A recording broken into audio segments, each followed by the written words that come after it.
On this episode of Cuesta Dos, we have another fun episode. Yes, we do. Pretty random to start off. We talk about UFOs and UFOs only. Nah, we do not. That's our second topic. But first one's a somber one. It's non-sports related. We bring up the death of Jerry Stiller, just an awesome comedian that we both enjoyed. Talk about that a little. Then we do talk about UFOs. Listen More to the than we should. podcast. More than we Listen to should. the podcast. You'll enjoy it. Then we actually get into sports. Hey. We talk about Coach K being under fire and what should happen to him and my suggestion on how to fix recruiting so people stop bitching. Mm-hmm. We talk about UFC 249, a pretty damn good card and a Very pretty good card. damn good night. Very good card. We talk about the state of Arizona set to resume sports May 15th. We're recording this on the 12th, so 3 days from now. Mm-hmm. We talk about the NBA stars want to finish the season, got together, made a decision. Silver will follow suit. Thank you. We talk about Kyrie calling out Kemba Walker, wanting to 1v1 him. We talk about kind of the motivation, who we think would win, and then bring up some other fantasy scenarios about players playing each other. Last but not least, we run down the NFL schedule. It was released.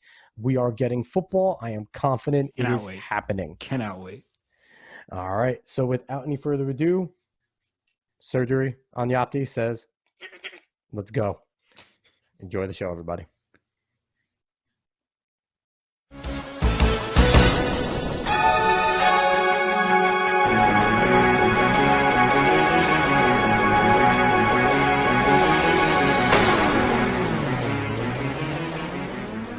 Edition of Cuesta Dos. I'm Alex Cuesta. He's David Cuesta. Hi, Dave.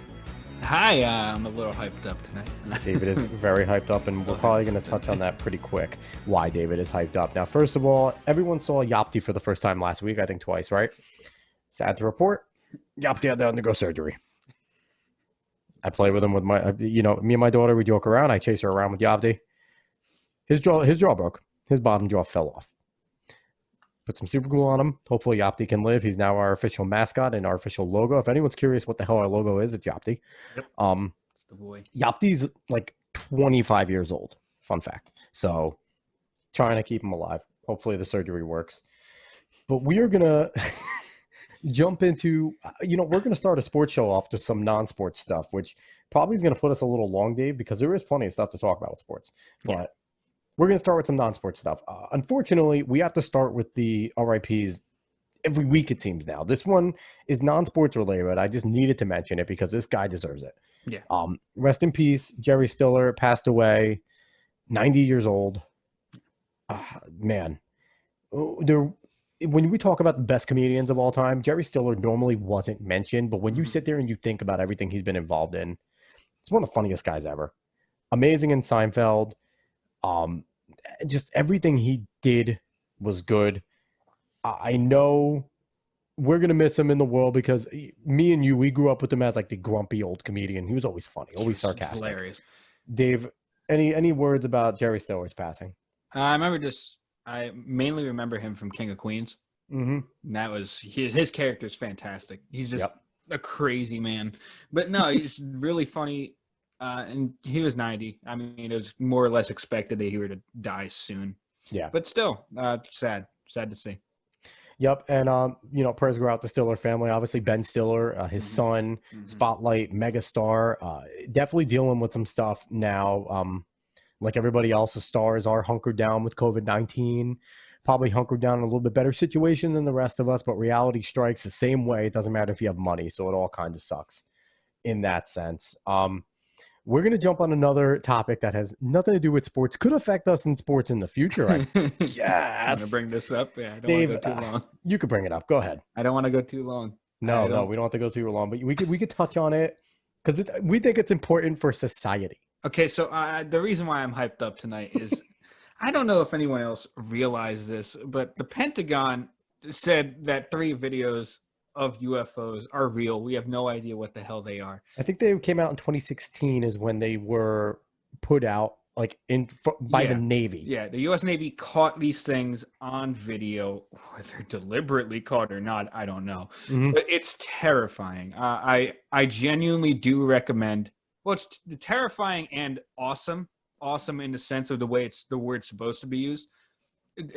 In both senses. And I genuinely feel like you need to see these videos and understand that I don't know. I'm 23. I'm young. I didn't grow up in like the 80s or really the 90s. I mean, I was 96, so mainly I'm 2000s.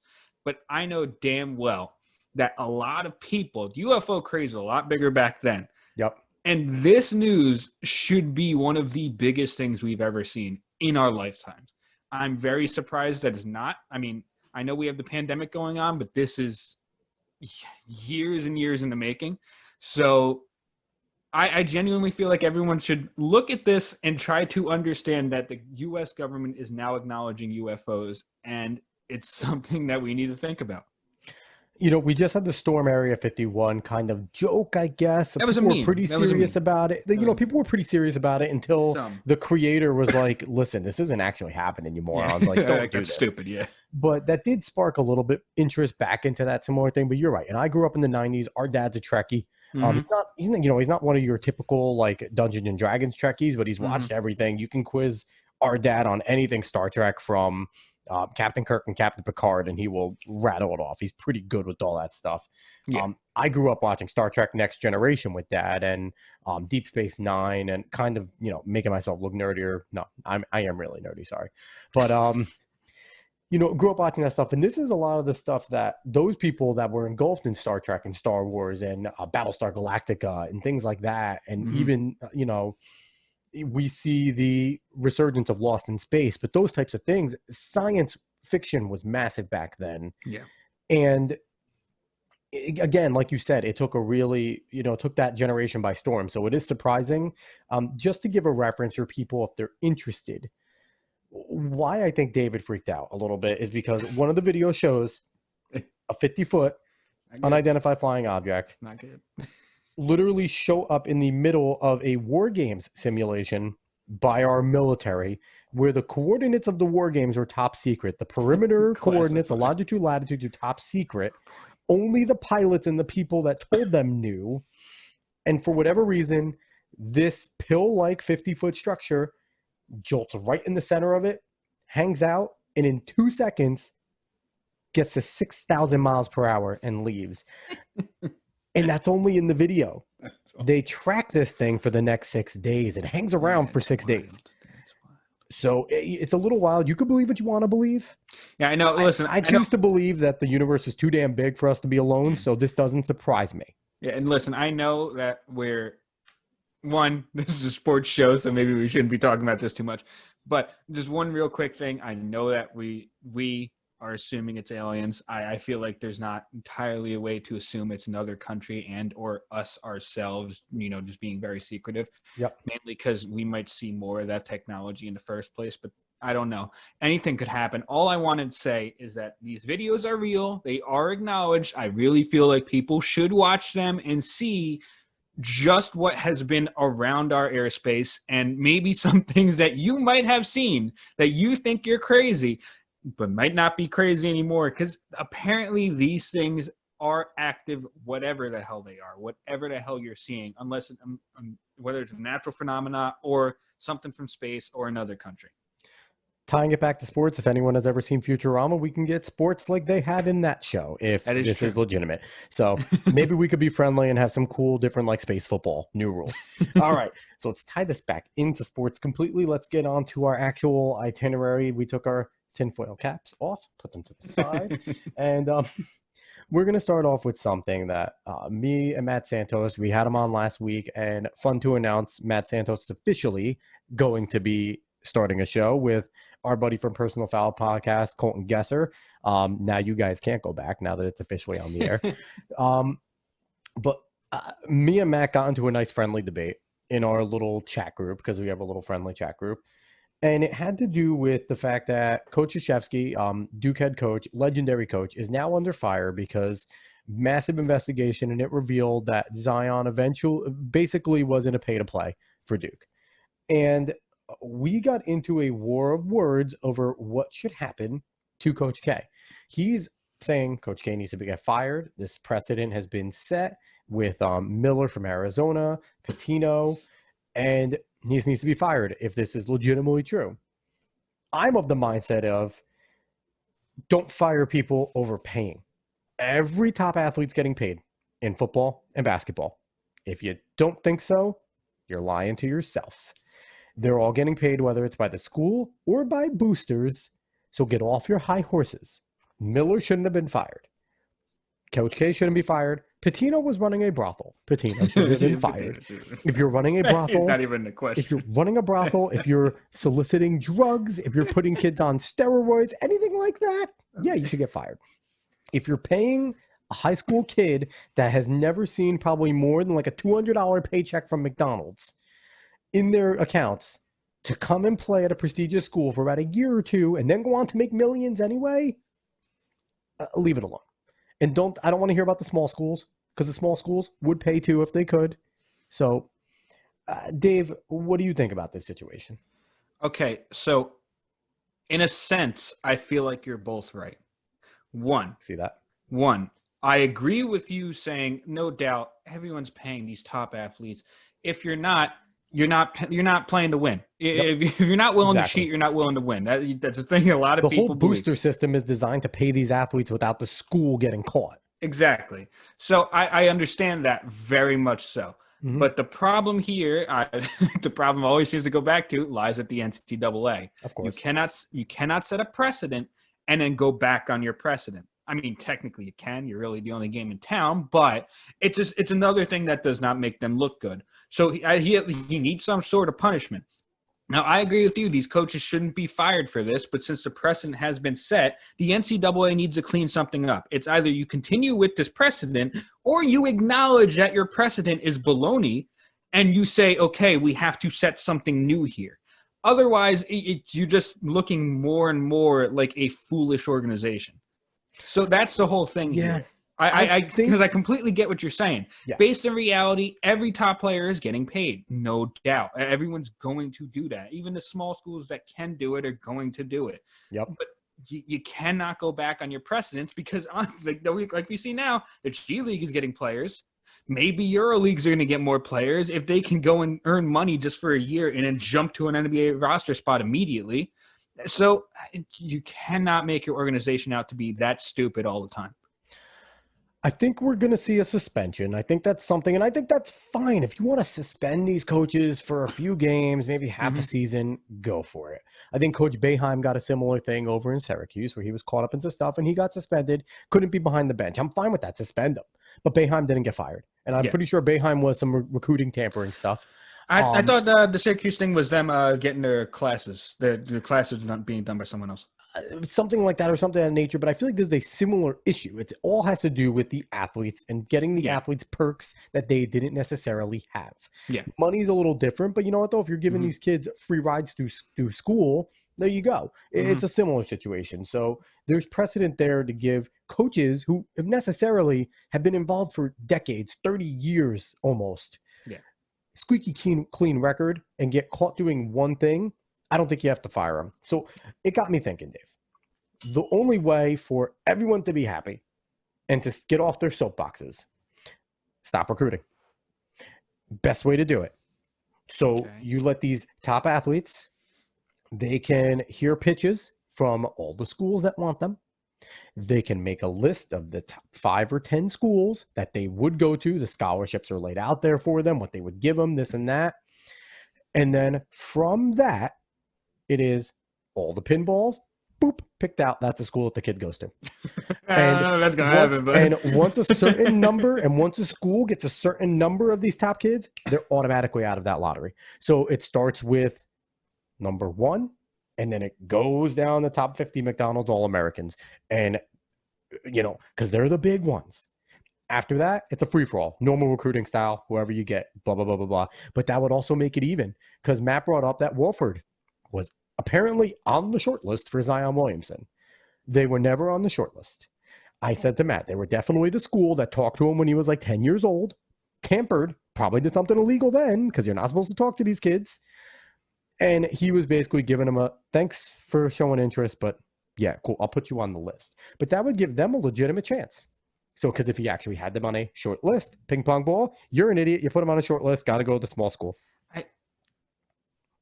That's just really weird, though, because that's completely taking the choice out of the college athlete for But it where they doesn't, go. because if they put the schools that they would Well, I mean, it legitimately put be him on their okay to go with, list, but then it's a gamble at that point. Just because you put him it on would your be the list. only way to make it fair. No, that's the whole thing. It's I would rather just let them do whatever the hell they want to do than to do all of that, I honestly, agree, because but it that's would just stop this stupid whining. It would stop this stupid fake outrage by all these people that love to do it and love to talk about. It's fake. It's not real. We all know they get paid. We all know they do it. We all know the coaches are involved. We all know the ADs are involved. We all know the boosters are involved. Everyone's involved. And it's not a big deal. Oh, yeah, no, that's why I don't care. Well, I personally don't care when any of this stuff comes out. The only one that I cares is the agree. NCAA because they set that precedent. Mm-hmm. And that's the main problem here. Is the NCAA is silly yet again. They don't have any precedent. They never set down the same exact, infractions on anybody. They've never done it. And then that's the whole thing. The precedent is not a precedent. They So what? suck. Exactly. So they're silly yet again. We got to the main root of our problem once again. I like my system, lottery system, and it would be the fairest way. I can't enjoy that system. Yeah, sure, it's the fairest way, but it I just mean, that doesn't would be seem right. listen. That would be ESPN running the 50 All-Americans with ping pong balls. I think that'd be pretty fun. I mean, it'd be cool. I don't know, man. I just don't like taking that choice away from the college athlete. I don't know. What choice do they have when they go there? The coach can leave and they're stuck. They can't That's transfer and play fair. right away. I mean, so that's fair. Again, root problem NCAA. But Yeah. well, I digress. Go ahead. I think. Okay, we're going to move on to a sport that gives their athletes a lot of choice, honestly. Well, depending on how big you get. But UFC 249 happened on Saturday. Oh my God, I'm so happy. The first big time sports in a while, like reality big time sports, not the virtual NASCAR or anything. Mm-hmm. So they did it, no fans. Basically, everyone had masks and gloves on, other than the fighters themselves. The teams did, like their teams, their coaches, and everyone did. The refs did not in the ring. I think they might have outside, but everyone was prepared. I mean, in the ring, the refs do have to come in physical contact anyway, yeah, exactly. So it's kind of like defeats the purpose. Yeah, that's the whole thing. But everything was perfectly prepared, it seemed. Souza was supposed to fight Hall in the prelims, but he actually was tested positive for COVID, so he could not fight. That fight did not happen. Mm-hmm. So they just said, okay, that's not happening. The rest of it goes on the same. Everything ran perfectly. No fans. So it was interesting to you hear the coaches, you hear all of the coaching throughout the whole entire time. And I heard you heard every hit. I heard every single. It was amazing. Every hit. It was amazing. You heard every single hit. You heard all the coaching, and some of the fighters themselves heard the commentators and the play-by-play, and mixed up what they were doing based on what they were saying. That's pretty cool. Case in point, Greg Hardy fought against Jorgen De Castro. Pretty good fight. Jorgen hurt his foot though, so it got kind of stale because he couldn't do much near the end of it. But Greg Hardy was getting chopped at his legs. You could see a huge bruise. Any more, like maybe 2 more shots, he was probably going down. Daniel Cormier is talking about it, commentating on it. He said he needs to check those leg kicks. Otherwise, he's going to be done. It's going to be a world of pain. Greg Hardy started checking those leg kicks. The check is what hurt Jorgen De Castro, and the reason why he couldn't do as much. So Greg Hardy even said that he heard Cormier after in the post-fight interview. This has to make me question their coaches. If they're listening to the commentators and doing what they say, why isn't the coach in the middle of the thing saying the exact same thing? Well, no, I'm sure the coaches were saying something similar. I mean, sometimes, depending on where you are, you might hear something different. Also, Daniel Cormier is probably louder at times. So I don't know. Whatever it is, whatever it is, he was able to hear that, and he changed up depending on that. It was actually pretty funny to see that happen. But overall, both the prelims and the main cards, very good. Basically, every fight was a good fight. We saw some good knockouts. Dave, I have to ask you, is Cowboy Cerrone done? He lost to Pettis. Is this got to be like his 4th straight loss? He fought, obviously he fought well. He 29-28 by all 3 judges. Yeah. But is he done? I mean, it's a lot of losses in a row. Maybe he should be, but I think Cowboy just likes fighting in general. So I think he'll just keep Cowboy might be one fighting. of those guys that doesn't know what to do besides fighting. Exactly. So he So just likes fighting in general, and I can see him pulling out a win. Like he's fighting Anthony Pettis. Anthony Pettis is a very good fighter. So Pettis has also not been Pettis no, since he he was hasn't. crowned the next big thing in Yeah, UFC. Anthony Pettis has been on a downward slope. he has been on more of a downward slope. He lost 2 before this, I believe. Yeah, But he's still also a very good fighter. It's not like he's talented. I think Yeah. he's a mental case. I think the guy has all the physical gifts. It's not like Cowboy was fighting some kind of schlub and he lost. No, he's fighting Anthony Pettis for the second time. So it was a very good fight. Maybe Cowboy should be. I don't know, man. Cowboy's just fun to watch. He I just don't want always to see the likes guy fighting. get punchy. Yeah, I know, but he always likes fighting, so it's really good. But some good knockouts we had. Vicente Luque knocked out Nico Price. If you saw the picture of a guy with his right eye just swollen, completely closed, and him like screaming. He loved it. But that was a great fight. They both went at it. One guy who might be someone to look forward to for events in the future, Bryce Mitchell. The last fight, he got someone in a twister submission and actually completed it. The person tapped out. This fight, in 15 minutes, he held ground control for damn near 14 minutes and almost got him in a twister 3 times. He is terrifying on the ground.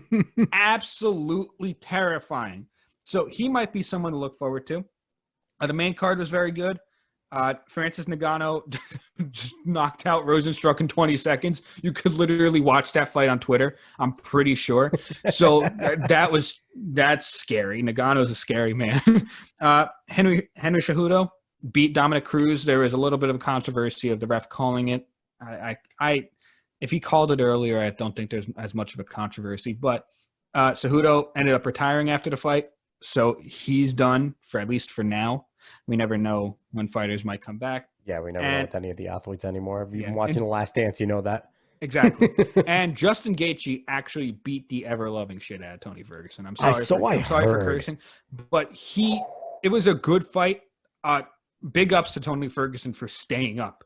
But Justin Gaethje just completely outclassed him in striking.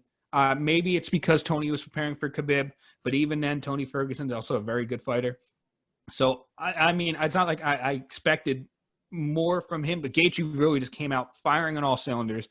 Honestly, like, you give him the best possible grade for a fight as you possibly could. I don't think you could really see much of a weakness from him there. I mean, Tony couldn't get him to the ground, but Gaethje just hit him everywhere. The counter punches were working.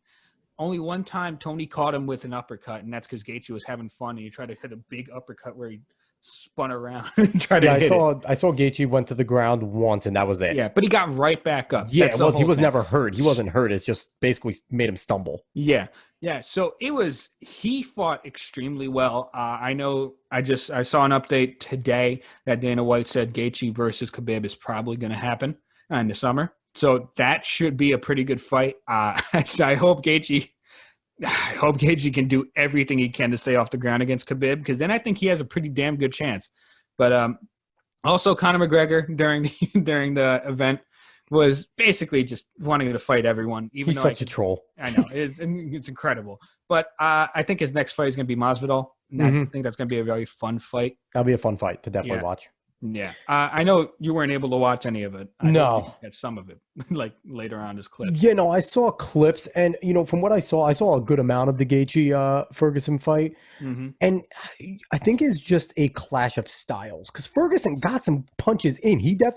There was a few points where you see Gaethje definitely took a step back. But I think that the problem was every time Ferguson got a hit, Gaethje was able to counter. That's the whole thing. It seemed like he was able to counter, and he was willing to eat the punches to set the counter up. Yeah, no, you could see how wary Ferguson became of the counter punch. Like there was a specific point where you could see that they even call it out in the commentary that Ferguson gets a hit in, but immediately backs off because he feels that counter punch. There was no combinations, and that's if you're not gonna attempt a combo to at least get it up an edge. Yeah, then you're screwed, especially in the fighting sports. So does this affect Ferguson's future, or is it kind of, since it was a throw-in, it wasn't the guy he was supposed to fight, it wasn't the guy he was training for, and even in Gaethje, how does this? Gaethje obviously gets the leg up and gets Khabib. Yeah. How is this going to affect Ferguson? Is he going to take the next man up after that? Or is McGregor going to jump him if he wins his fight? How is this going to work out? Because that's a triangle right there. Probably 5 guys right now that have a legitimate chance to dethrone Khabib.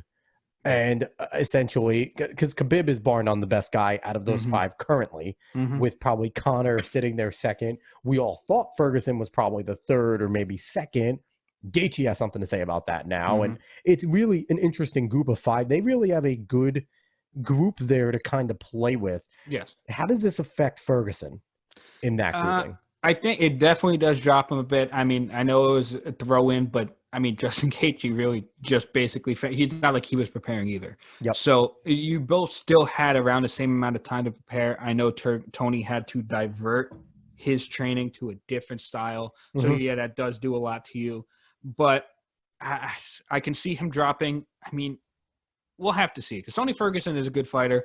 You know damn well they're going to want him back on there. He's a wild guy. He gets finishes. Like he knows how to fight. There's always usually blood in his fights. They love watching him fight. So depending on how the Gaethje Khabib fight goes, depending on how Conor and whoever he fights goes, I just think it's Masvidal, but I don't know. Yep. So we'll have to see. It's logical to think Masvidal, unless they're going to let Conor wait for the decision between Gaethje and Khabib. I don't think Conor's going to want to wait. I think Conor wants to fight. Exactly. So, but I just, depending on what happens with that shakeup, I think we'll still see Tony up there. Maybe he'll get another fight in between, maybe against someone else that's big. I'm not entirely sure who, but I will see him up there again. Tony Ferguson is too good and a walking corpse for some reason, because he never went down. Honestly, it's amazing how he never fell. Like, incredible. But yeah, we'll see him back up there. So it was a great experiment to see if the UFC was going to go on without a hitch. From everything we've heard, nobody else involved in that has contracted COVID-19. So it seems like they handled it the proper way. And it's fun to see that we can get sports back in a real way. And sports are going to come back even more now. It was just announced that Arizona, the governor, said they are set to resume sports on the 15th of May, the 15th of this month. We are recording on the 12th. So in 3 days, Arizona is good to go with sports. That is huge for sports. Any state, Florida is leading the charge. Arizona has been one of the places that's been thrown around for the MLB to open up and use that as one of their areas. Now that it is happening, what does this do for the whole sports landscape? Are we now going to see possibly Arizona, host NASCAR, maybe get baseball going back, a UFC fight, boxing possibly? Like, what are we going to see now that we have 2 official states are going to be opened up for sports? Yeah, one, I think no doubt sports are going to take advantage of that state opening up. They're going to try to plan things there. Like and Florida, 2, yeah. Yeah, and 2, we are going to see more states open up specifically for sports. Ones that don't have a big problem to deal with right now are going to say that's a very good way to get revenue. So they're going to open up for these sports if they can. So I think it's great for the future of sports. Hopefully everything stays calm in those states for the most part, and we're able to just get back to it. See, I'm excited because it's a warm weather state, and warm weather state is good for baseball. Yeah. We could definitely see them going over there. And, Arizona has enough places. I think one of the spring is in Arizona. One of their spring leagues, I believe, is out there. So there's already, diamonds set up. It's interesting for that. And I agree with you. I feel like a lot of these smaller population states will start to open up. And then there's obviously Texas will eventually open up soon, because Texas is Texas, and that's just what they do. They'll probably be right with there. But I think you'll see your Arizonas. I think you'll see maybe your Nevada minus Vegas. They might just keep Vegas in their own bubble because it's so populated in terms of moving parts there. But I think you'll see those middle America states kind of start to open up. And that's going to be big for sports, because these sports organizations aren't stupid. They're going to figure out ways to take advantage of everything they got. And, especially for football, they have college stadiums. No one's on these college campuses. College is going to be one of the last things to come back when this is happening, because, there's no reason to bring a bunch of kids in dorms back. And there's no other way to do it. Yeah. So I feel like that's going to be one of the last things. So, it might be a way for colleges to make some money if they let these pro teams play in their stadiums, which is like, if some of them are significantly bigger than better. NFL stadiums. Better, absolutely. The better. big house in Michigan has over 100,000 fans over there. You kidding me? You can social distance there and still get like 50,000 fans in the stands. Like, it's insane. So this is going to be, like you said, I think it's another step.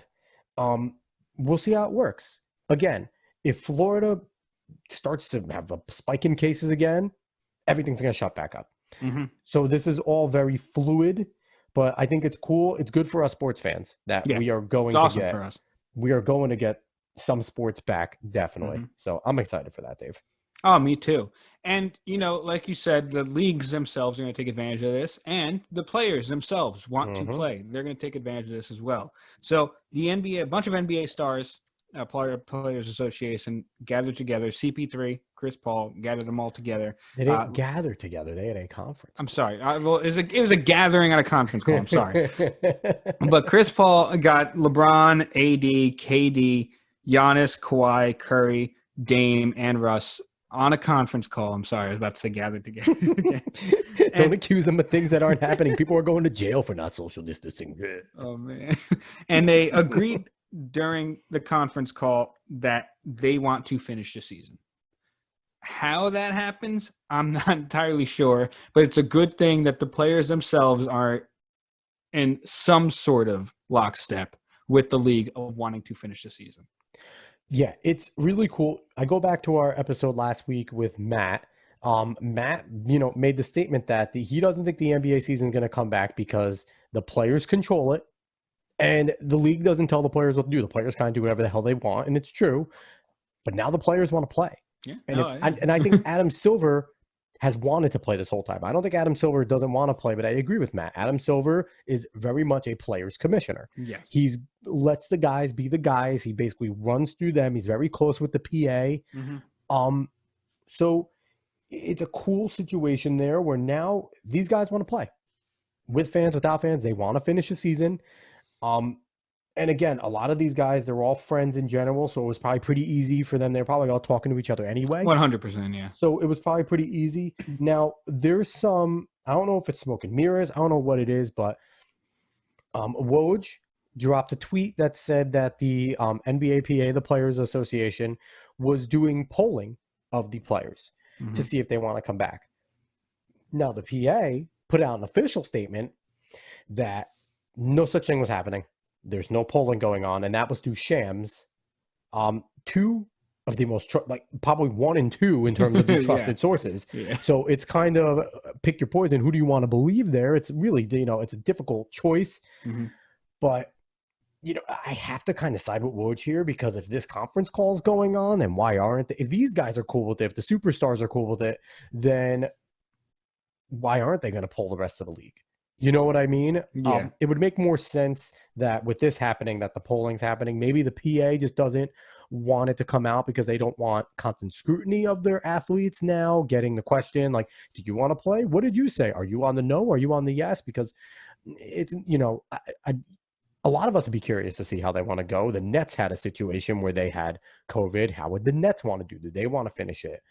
Certain things like that. It would be interesting, but I understand the PA trying to protect their guys, but I'm going with Woj here. I'm not saying Shams is wrong. He got his own information, but I'm going with Woj on this one.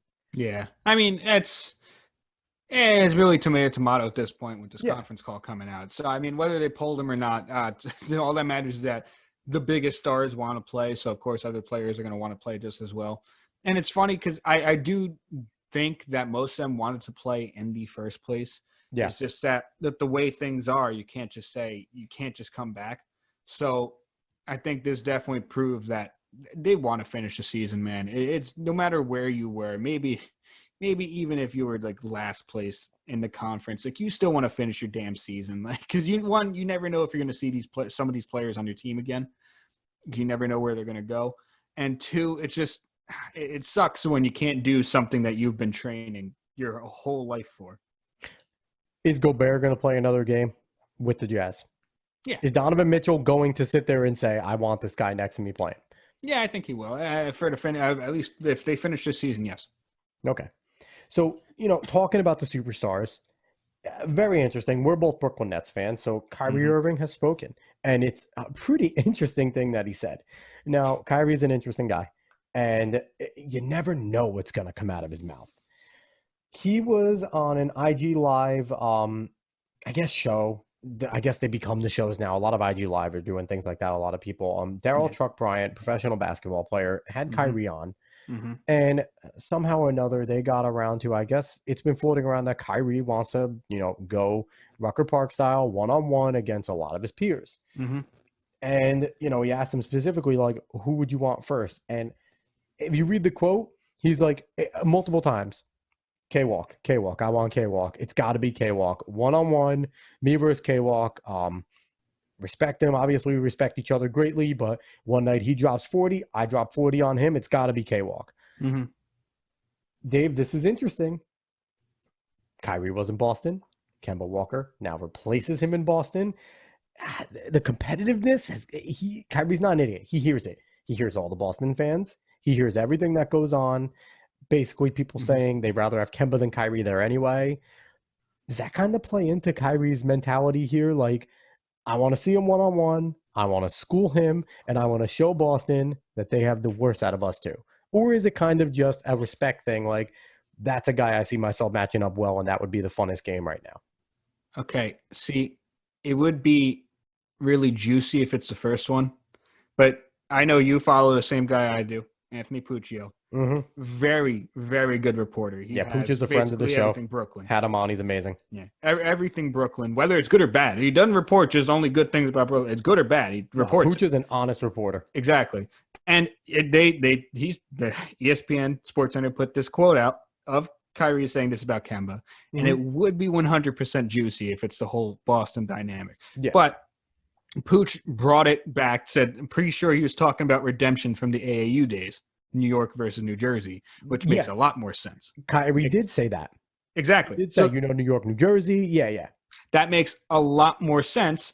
Plus the fact that they're both very good players. They both can handle the ball extremely well, shoot very well, and get to the rack. So they a one-on-one between them would be awesome to watch. And I know damn well that Kyrie wants to see who can break each other down more and who can definitely get to the rack better.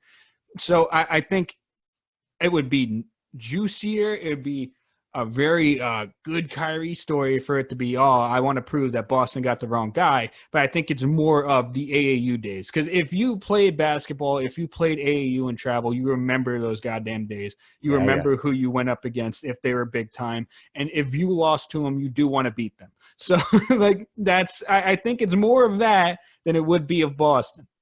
One-on-one first to 21, who you got? I'm going to say Kyrie. The problem is that Kyrie has been on very great teams, so we've seen a lot more of him, especially in the playoffs. Kemba held it down in Charlotte for a long time. He is an extremely good player.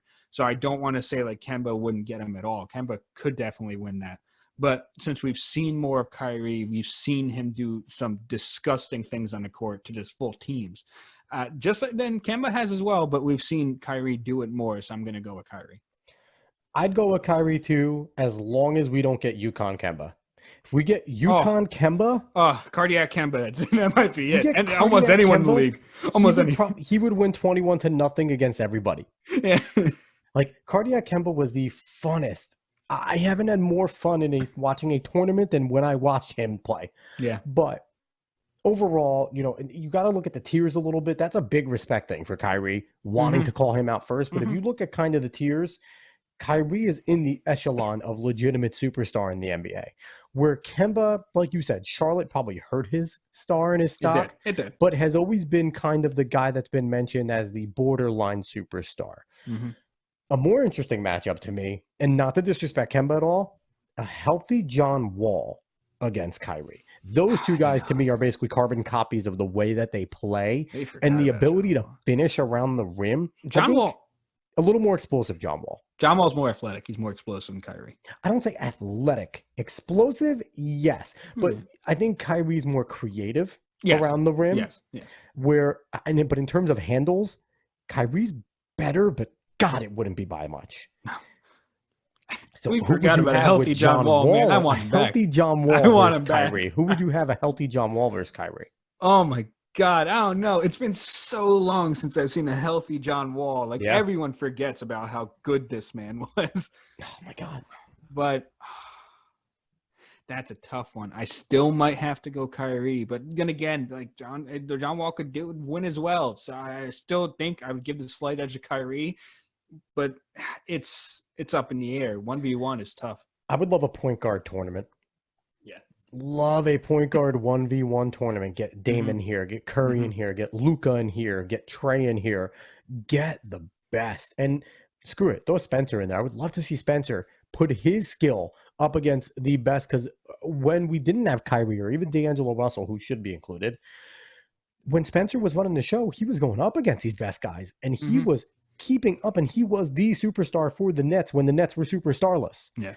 Yeah. And keeping them in game. So I feel like there's some backups that could do it. Like whatchamacallit, Jamal Crawford. Jamal Crawford should be in the league, and he should be well, he's not a point. He's not a point guard. He's a point shooter. He does both. He's a shooting guard. He does. But so I would be very interested in a point guard tournament.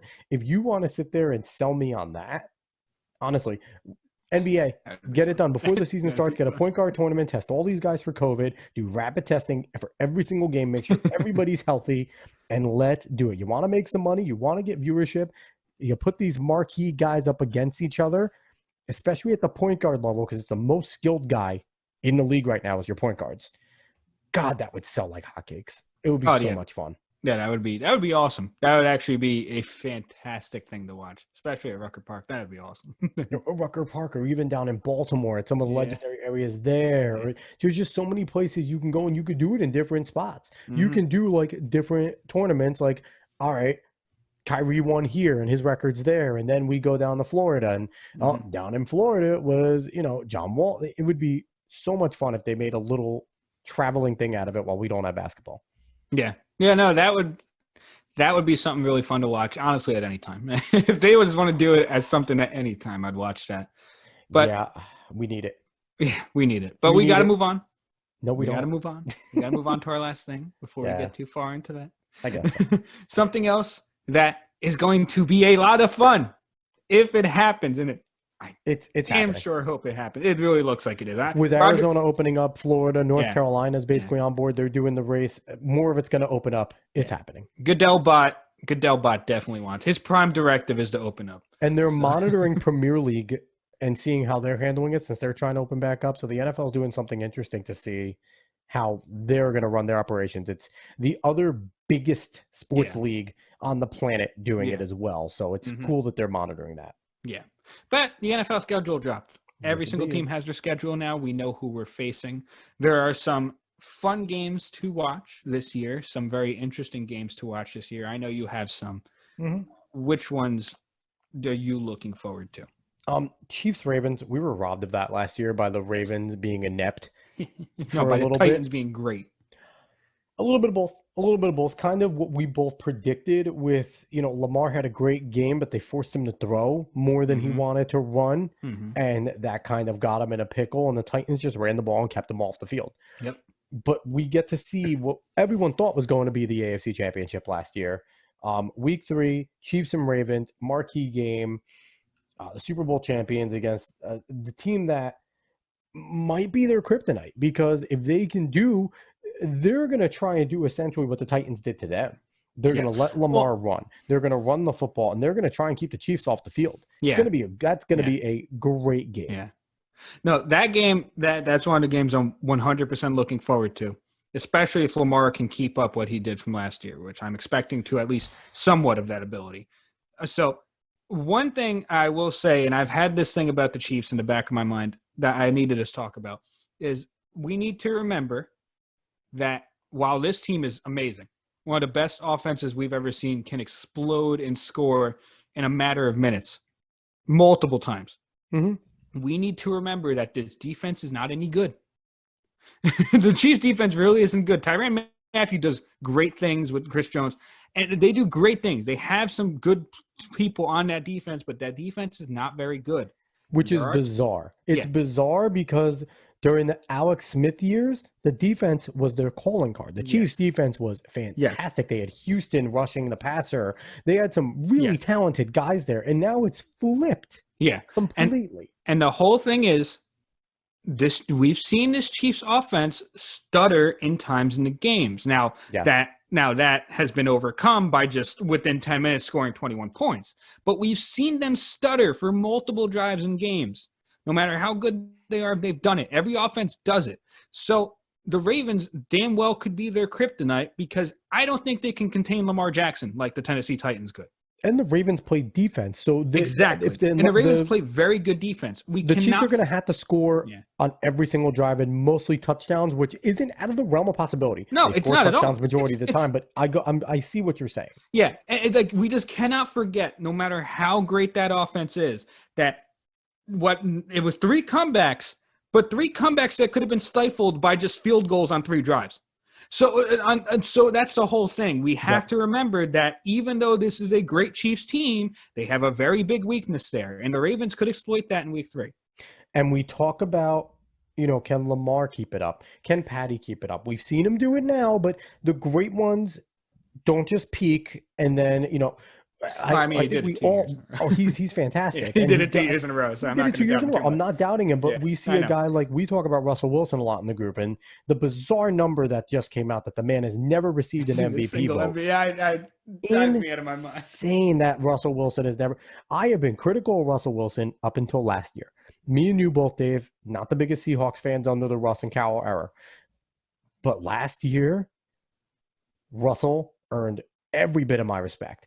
Just the fact that he put that whole football team on his back. I made the joke with one of my Seahawks fans that I had on for the fan series that they got some defensive help and it might help so Russell doesn't have to play offense and defense. Yeah. So, oh my God, the fact that but I'm talking, bringing up Russell, a guy that has done it since he came in the league and consistently has earned the right to be a top echelon guy. Patty is the best quarterback currently. But we've seen guys go like this and then kind of go here and then plateau. Very good, but they don't go. I need to see Patty do it over and over again. I'm not doubting Patty. Best quarterback in the league, period. But I want to see it consistently for the rest of his career. Yeah. I mean, I don't think we'll see like 5,000 and stuff consistently from him. Well, Jameis is going to get 6,000 as a starter of the Saints. That's true. But I think we'll definitely see we'll see Patty consistently put up like 4,030. So minimum with that offense, he needs to. Otherwise, he's getting replaced. Yeah. So I think no matter what, we're going to see that from Patty. I don't think even if he does drop off slightly comparatively to what he did, it's not going to be like a crazy drop off or anything. He's still set a high bar for himself. Oh, I know that, but he's still going to be one of the best QBs in the league. Yes. But any other games that you feel like bringing up? The both matchups between the Bucs and the Saints. We get to see Tom and Drew go at it. Week 1, week 9. What more are you going to want? And it's in a dome and it's in nice weather in Tampa. It could rain in Tampa. Florida rains, but still it's going to be 90. Like, is there going to be anything better where Sean Payton and the Saints, that offense always buzzes. Bruce Arians is a hell of an offensive coach. Tom Brady's smart. Byron Leftwich is a very good coordinator. The weapons, this is the best offensive team that Tom Brady has ever played on. Ever. Even in the Randy Moss years, the best weapons. Obviously, there's no guy like Randy Moss there, except unless you want to call Gronk, because Gronk is one of the best tight ends to ever do it. But Mike Evans, top 5 receiver. Yeah. Goodwin, Burner. They have so much there. Gronk. Like, that team is loaded with weapons. Brady used to have to create weapons. He doesn't have to create any on this team. Yep. He is going to have so much fun with that offense. But I'm looking forward to those 2 games. I looked up the rest of the schedule, and with this truncated offseason, it's really going to be this. We got to see where teams are. Yeah. Got to see where teams are. Those games are surefire because of the people involved. Besides that, it's kind of potluck for me. Yeah. Well, I think the Niners-Saints game is going to be good again, unless the Niners drop off somehow. I just don't see it, though. But Niners-Saints game will be good again. I am honestly, almost every matchup in the NFC West, I want to see what plays out, because that's going to be a crazy division. As a Jets fan, I want to see us beat the Bills in week 1. And then we have a very tough tough game against the Niners in week 2. So I think that's going to really show what type of team we are. Those first 2 weeks. That's really going to show what type of team that we're going to come out to be. Even if we lose, if it's close games. I'm going to say 0-2, but 1-score games each time where we had a chance to win. How do you feel? As long as it was a tough competitive game. If it was a tough competitive game, then I'll feel good. If it's like, garbage time we score and, we might have a chance, but there's a minute left, I'm not really happy about it. If it's Adam Gase scripting the first 10 plays and then forgetting to call plays the rest of the games, like... annoys me. It annoys me. I hope he fixes it because then we're a very good team. But I hope Sam fixes it and is like, no, first 10's yours, the next is mine. Peyton Manning this. But as a Jets fan, I just feel like those first 2 games are going to be really representative of what our season's going to be. Yep. Other than that, I'm not sure how much more I really do. I mean, maybe Browns-Ravens, maybe the Browns want some redemption for how awful they were last year compared to what they could have been. But we'll see. Yeah, we'll see. Beckham talked a big game, said this is going to be the best year of his career. Yeah. If it can be, listen, if a motivated, positive Odell Beckham is Baker Mayfield's best friend, because we know Jarvis is going to show out. They just paid what's-his-face, the tight end, who's a Austin Hooper, who's extremely talented, fantasy stud if anybody has Austin Hooper. Yes. And if Odell Beckham is locked in. And you have Nick Chubb in the backfield. And you have Nick Chubb. There's no reason for that offense to be bad. Exactly. It really isn't. But again, to me, you know what you're going to get out of Jarvis. You're going to get 6 to 10 catches, 60 to 100 yards, and probably a touchdown. If you can get a locked-in Beckham, where even a 5-catch game is 100 yards and a touchdown, that Browns offense is going to be humming. Yeah. So, yeah. We'll see. I think, that should be an interesting one. Obviously, we want to see Joe Burrow playing. I didn't even look. Did the Bengals have the Dolphins? I can't remember. I think so. Yeah, Bengals play Dolphins. They do. So if we see Burrow versus Tua, that would be a good matchup as well. We get to see where our rookies are. Tua's definitely going to be playing. So yeah. So those are really the matchups I'm looking for. I know our Jets have like the 3rd hardest schedule according to records from last year. So of course we get that. Yep. I can't remember who the other top 2 were, but it's gonna be a fun season. So I wanted to talk about the hardest and softest. So I kind of went about it in a different way. I looked at the Bucs schedule, and obviously Tom Brady's paying for Jameis's sins. They wanted to bury Jameis Winston. Their schedule is stupid, David. It is stupid. Obviously, they have their in-division games. So New Orleans is tough. Yes. The Falcons play that division tough. They could be having a bad year and they play that division tough. And the Panthers are a divisional team. They're going to be scrappy. CMC is not going to let them get blown out. But then you have a revamped Denver whose trajectory is up. Could be pretty damn good. The Chargers, who knows? Herbert's going to be there. You could have a cakewalk. The Chiefs, if they can get Mitchell back to 2 years ago, Mitchell, with that defense, they are a problem. Green Bay, Aaron Rodgers, always a problem. Vegas, they can literally throw the ball in the air, and one of their 93 receivers that they have that are all talented will catch the ball.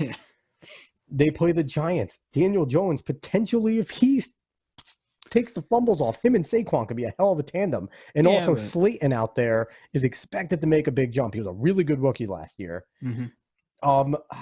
The Rams, if McVay can get it going, that's a tough game. The Chiefs, and then they have the Vikings.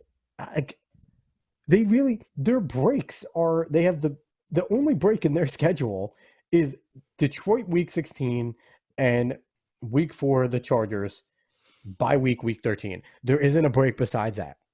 Out of their 16 games, 14 of them have the potential to be playoff teams and difficult. I don't know about the Giants too much. I mean, Daniel Jones has to take a big leap, and we really have to see how things perform for that offense and that defense. Let's not forget that defense literally couldn't tackle anyone. Yes. So I would put the Giants as a break as well, unless they showed me something different within the first 4 weeks. But no, that's not an easy schedule for the Bucs. Obviously, that division's not easy. The only team that you could say is easy right now are the Panthers, and that's because we don't know what the Panthers are really. And they have the best running back in the league, exactly, with a steady quarterback in Teddy Bridgewater. Yeah, Bridgewater will be steady. Yeah, but we also don't know what's going to happen we now have a new coach there, Matt Rule. We don't know what his system's going to look like. I We don't like know Matt anything Rule, that's though. going to happen.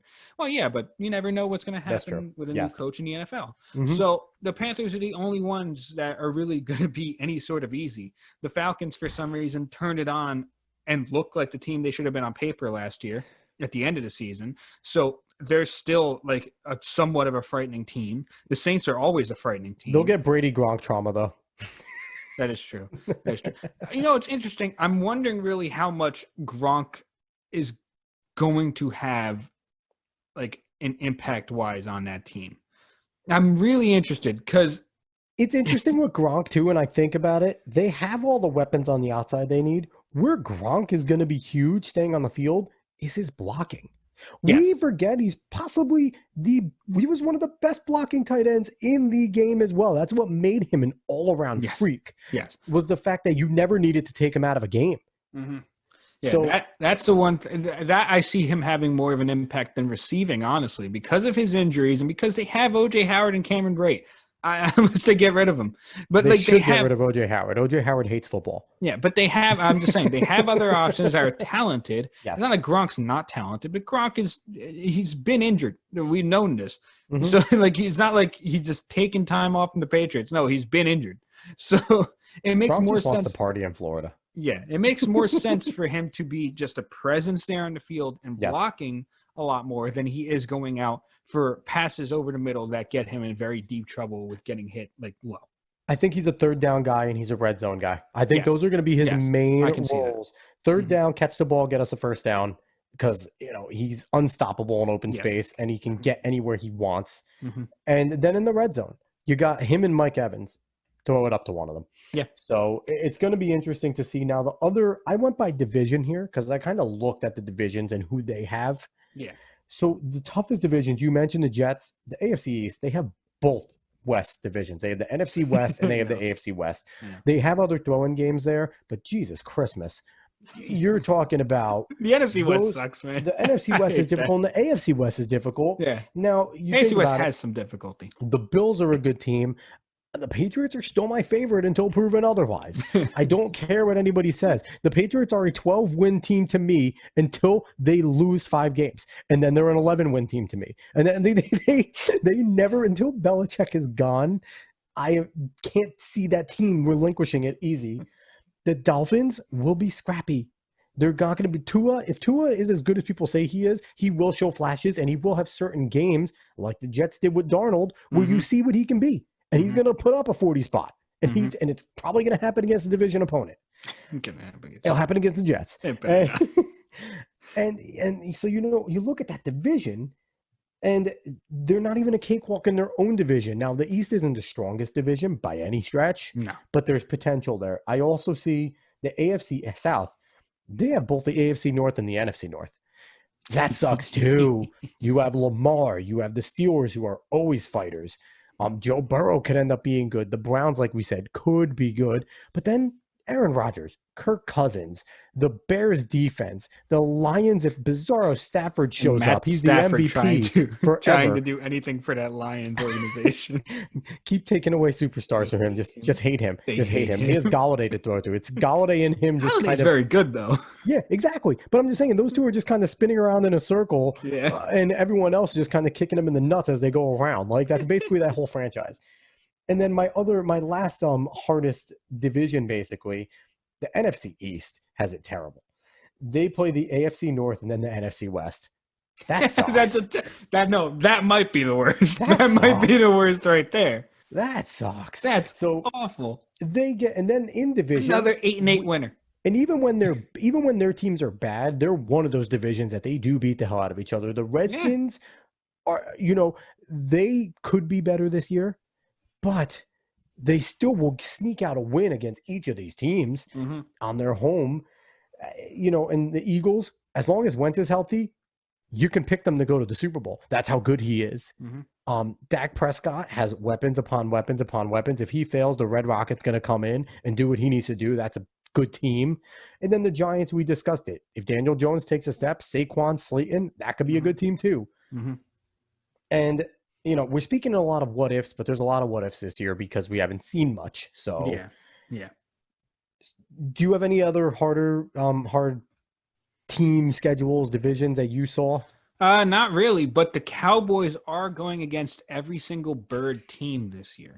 Yes, and They're they're taking not the going to win Bird all of them. Gauntlet. They're not I going to win all want of them. them. Honestly, this is the only time where I'm going to aggressively root for the Cowboys to beat every Bird team. I root for the Cowboys because my wife Julie is a Cowboys fan. Um, Seahawks and Ravens alone are going to be tough. The Eagles are always tough. Do they have to beat the Eagles twice, or can they just beat them once? Just once. Just once. If you beat every Bird team once, I think that should count. But every Bird team is good. Oh, I know that. Well, so it's like, well, at least decent. At least could be good. Like the Falcons' offense is still scary. Yeah. So, no, but I want them. I want them to do it. I want them to do it. See, they could win all of those games and still go 8-8. So I'm perfectly fine with it. The Cowboys are rustling. They're going to be rustling some birds. So lastly, let's talk about some of the softest. Anyone that plays the AFC South, that's, to me, the Titans. I don't know if the Titans are going to do it again. I don't know if Derrick Henry is going to do it again. I don't know if Tannehill is the guy that we think he is. He came in, took the job, had a jolt. We're going to see now what teams prepare for him. The Texans hate themselves. Well, Deshaun Watson is the only guy that likes being a Texan. Everyone else kind of, Bill O'Brien hates that franchise. Jacksonville is in flux. Can Gardner ride that mustache to greatness? We don't know. And who the hell knows the Colts are going to be? Yes, Phillip Rivers is there. They don't like Marlon Mack. They keep on trying to get running backs to replace him. I know. Like, T.Y. is still there, but T.Y. is getting older. It's an interesting dynamic there, so I don't see the AFC South being a tough division. I feel like they're always a division where 9-7, 8-8, 7-9 wins you that division. So, and it's not the same situation as the NFC East. They're just not very good down there. No. So there's that. And then also the NFC West. They play both the NFC East and the AFC East.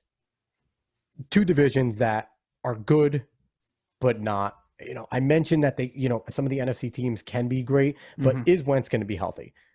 Is Dak going to throw the football to the Cowboys? Is, Daniel Jones going to be good? The Redskins are a cakewalk. It's kind of, then you look at the AFC East, they're both divisions kind of in flux. You don't know anything about them. Yes. So I feel like that's kind of, and the NFC West is just so damn good. Yeah. So those are my hardest and softest. Do you have anyone else that you think is as a kind of a cakewalk? Not really. For the most part, even though the NFC West has both the AFC and the NFC East, I feel like just them having to go against each other kind of offsets it, because that's not a fun schedule. Just those games alone. It's just a constant face punch. That is exactly what that division is. Just a face punch. And it's like, and you look at it, and would it shock you if the Niners finished third in that division this year? It wouldn't, with the guys of the teams that are in it wouldn't shock me. No. I mean, we could see a resurgence of the Rams, and we could see the Seahawks playing great. If we could see the Cardinals take the step, we could see Kyler Murray become one of the top quarterbacks in the game. I don't know if they're going to take the step to get second or first in that division, but I can see them take the step to make it really difficult for teams in that division. That's going to be one of the divisions where the fourth place team is 7-9. It's not going to be a bad, it's a damn well possibility. Exactly. There's those certain divisions where the winner is 11-5, then it's 10-6, 8-8, 7-9, and it's like, damn, that's a good division. Yeah. But it's also going to have to do with the fact they're playing both these teams. Exactly. I'm convinced. So it's a give and take there, but yeah, that's going to be interesting. Dave, anything else to add? No. UFOs are real. That's the number one thing I want you to take from this. UFOs are real. Go look it up. Don't look up any crazy conspiracy stuff. Just go watch those videos. Go watch the dude on History Channel with the huge hair. Didn't start out that way. Just had kind of normal hair at first. It was a kind of slick back. Yeah. But go catch up on your Ancient Aliens episodes, because apparently they were all right. But yeah, this was another fun episode of Cuesta Dos. We did not have a guest this week. We're going to try and have some more people. I kind of late put it in the group like, hey, anyone want to jump on? And no one responded. So we'll have somebody else on from the Sports Opinions family. But he's David Cuesta. I'm Alex Cuesta. David, Twitter and Instagram. Twitter, dcuesta308. Instagram, Cuesta Cola. Me on Twitter and Instagram, _Cuesta30. Find Sports Opinions on Twitter at SportsOpinion30. Instagram, SportsOpinions30. Search for Cuesta Dos anywhere you can find a podcast. We're there. Just put in Cuesta Dos, Cuesta, the word in Spanish. And hope everyone enjoyed the show. Yapti's sad. Yapti's very sad, but he can still make the noise. Everyone, hope you enjoyed the show. Have a good one.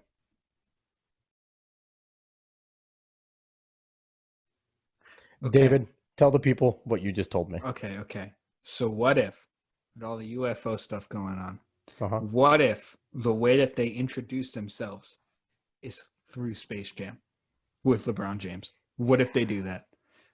What so if you're claiming LeBron James is part of the alien race? It's not that he's part of it. Maybe he knows. Maybe they contacted him. He's very influential. But what if it's through Space Jam? That's why it's taken so long, so they can prep. Pentagon got the news out. Everything's out there now. Now they can come out through Space Jam on the big silver screen, so everyone can see it. Because we damn know that everyone's gonna go watch Space Jam. Everyone who watched Space Jam when it first came out is gonna watch the next one. I'm rooting for a war between the lizard people and the aliens. I want the aliens to win, honestly. The lizard people are apparently very evil, so I just want a war. But Space Jam. That's it. I like That's all it. I gotta say. I like it.